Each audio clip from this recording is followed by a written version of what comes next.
ప్రభునందు ప్రియమైన సంఘబిడ్డలకు దేవుని పిల్లలకు ఈ ఉదయకాల సమయంలో ప్రభువైన యేసుక్రీస్తు నామములో అందరికీ వందనాలు తెలియజేయుచున్నాను.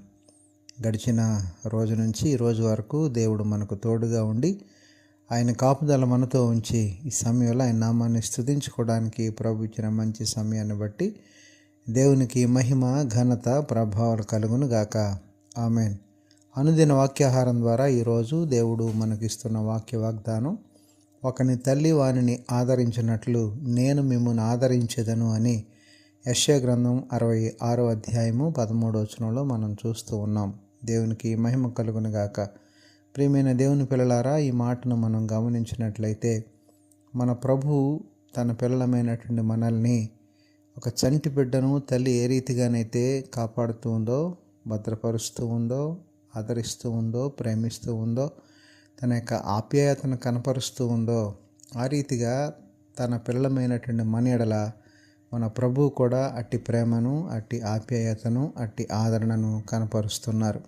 కనుక దేవాది దేవుడు మన కొరకు అటువంటి ఉన్నతమైన విలువైనటువంటి స్థానాన్ని మనకిచ్చి మనకు కావలసినటువంటి ప్రతి విధమైన ఆశీర్వాదాన్ని, క్షేమాన్ని, సంతోషాన్ని ఎల్లప్పుడూ ఆయన మనకు అనుగ్రహిస్తున్నారు. కనుక దేవుని యందు విశ్వాసం ఉంచి ఈ యొక్క వాక్య వాగ్దానం నమ్మినట్లయితే, అటు ప్రభు మీద సంపూర్ణమైనటువంటి భయభక్తులు నిలిపినట్లయితే ఆ యొక్క వాక్య వాగ్దానం మనందరి జీవితాల్లో ఈరోజు ఖచ్చితంగా దేవుడు నెరవేర్పులోనికి జరిగించును గాక.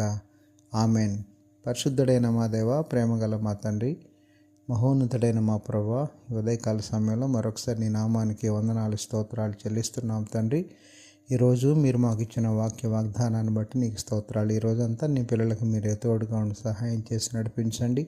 వారి పనుల్లో, వారి రాకపోకల్లో అన్నిటిలో కూడా మీ యొక్క క్షేమాన్ని, కాపుదలను, భద్రతను అనుగ్రహింపు చేయమని, ఈ రోజంతా మీరే నీ పిల్లలకు కావలసినటువంటి కాపుదలను, భద్రతను అనుగ్రహించమని, అలాగే ప్రభా ఈరోజు పుట్టినరోజు, పెళ్లిరోజు జరుపుకుంటున్న బిడ్డలు ఎవరైతే ఉన్నారో వారందరినీ పేరు పేరున దీవించి ఆశీర్వదించమని యేసు పరిశుద్ధ నామమున అడిగి వేడుకొనుచున్నాము తండ్రి.